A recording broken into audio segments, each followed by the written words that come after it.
This happened a few years ago, an event that changed the lives of our family. I am the oldest of three. Our parents lived in harmony. We almost never saw them fighting. When this incident happened, I was 23 years old, mature enough to think on my own and make decisions. Our family was not wealthy. We were even impoverished. For meals, all five of us sometimes ate only one portion of rice. We were renting in a rural area that was far from everything. Life was hard that we finally started a business, a small business that was inspired by the location of our house that was far from the highway. We started a shuttle service, like a motorcycle taxi, but we were able to be contacted by phone or SMS, and people could even come directly to our house. With the funds obtained by my father from selling grandfather's inheritance, we started by buying one motorcycle. We hadn't expected our surrounding community to be very enthusiastic about this business. One motorcycle was inadequate to serve the demands of the residents. My father then bought another motorcycle. 6 months passed, and now we had 10 motorcycles. The drivers came from the surrounding community. Then, we decided to buy a used car and started picking school kids up with me as the driver. At first, we only catered to elementary school students, but after a year, we also served junior high schools and college students. 2 years later, we were able to buy the house we had contracted. We had 30 motorcycles and 5 cars, even though they were all used cars. We did not expect that we could become a respected family in our village. It was not rare that some struggling people from the surrounding community borrowed money from my father. It has been 3 years since we started this business. Now, Dad already had his own car. This time, it's not a used car. Our family was very happy and felt fulfilled, until we decided to build a rental house near the college campus in the city. Dad left every morning for the city and often returned late at night. After the rental house was finished, it didn't take long until all the rooms were occupied. Dad was very happy and started to be absorbed in his rental business. Still, as usual, Father left early in the morning and returned home at night. He said he was looking for a rental house location outside the city. At first, we considered it reasonable, because with a far and long commute, it would be dangerous to drive when he's tired. But 3 months passed and my father still did that. Even worse, he went home only once a week, and it continued. It made us so sad, especially my mother, until finally, she got sick.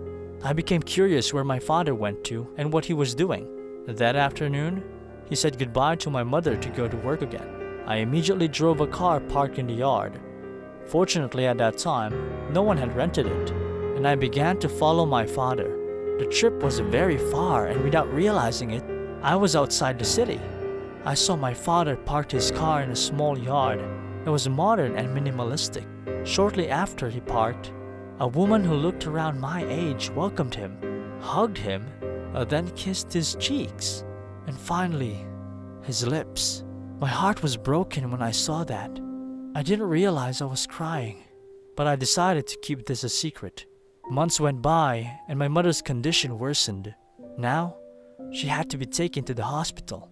Alternately, the 3 of us looked after her.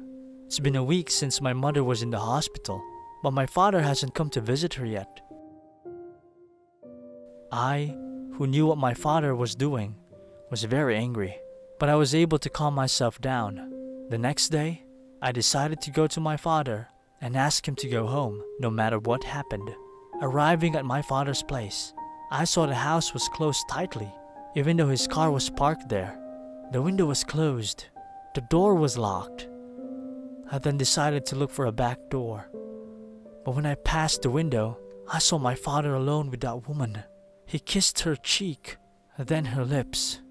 They exchanged kisses, and finally, he kissed the neck of the woman, who was younger than him. I knew how the scene would continue, and immediately left and returned to the car. I cried again. I couldn't stand to see what my father was doing, having a heart to betray his family, betray my mother. The next morning, I didn't expect Dad to come home, but I didn't know if I should be happy or angry. All I knew was that I was sick of seeing his face. It's unusual that he left the car running. He immediately took the television and put it in the car, then went in again and was about to take the DVD player. I immediately stopped him and asked where he wanted to take all of those items. My father looked into my eyes for a moment, then snapped at me, and immediately headed for his car parked in the front yard of the house. I was angry, and immediately followed him and wanted to curse. I stopped. When my father opened the door, I saw the woman inside who was laughing happily to see him carrying those items. I was so angry. I went into the house and slammed the front door very hard. The car left and I could only cry. Anger overcame me, and I grabbed the car keys and followed my father. Sure enough, they were in that house. I immediately went in and asked my father to divorce my mother on good terms. He and that woman laughed at my words. He said that he would only divorce my mother after the transfer of assets in my mother's name was complete. I just realized that all of our family's assets were under both mother and father's names. He would divorce my mom after getting all of our family's wealth. I left the house and returned to the car. For some reason, in the car, there was a rope and a pocket knife. I immediately took them and sneaked back into the house. The woman was in the living room watching television. Television taken from my home. Television bought with a struggle. I crept closer to her, then strangled her with a rope. The beautiful woman screamed loudly. I immediately began to pull the pocket knife out and began to scratch her beautiful face. The louder she screamed, the happier I was. My father came out of the bathroom and immediately hit me. I fell not far from the flower vase and immediately took the vase and threw it right at his head. He fell. His head was bleeding a lot. The woman also had stopped breathing.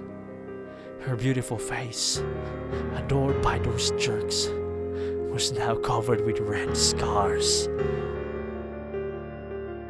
Then, I set the house on fire. That day, I was very happy.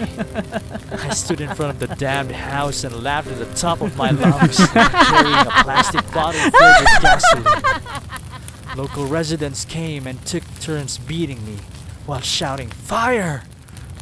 I, who was being beaten up, laughed happily until finally I passed out. That was my story decades ago that I was so proud of to tell my friends. They all applauded my story, and one by one, they congratulated me and shook my hand. When all came to me, I just laughed. When everyone was angry, I laughed. When I was interrogated by the police, I kept laughing. When they put me in this asylum, I was still laughing.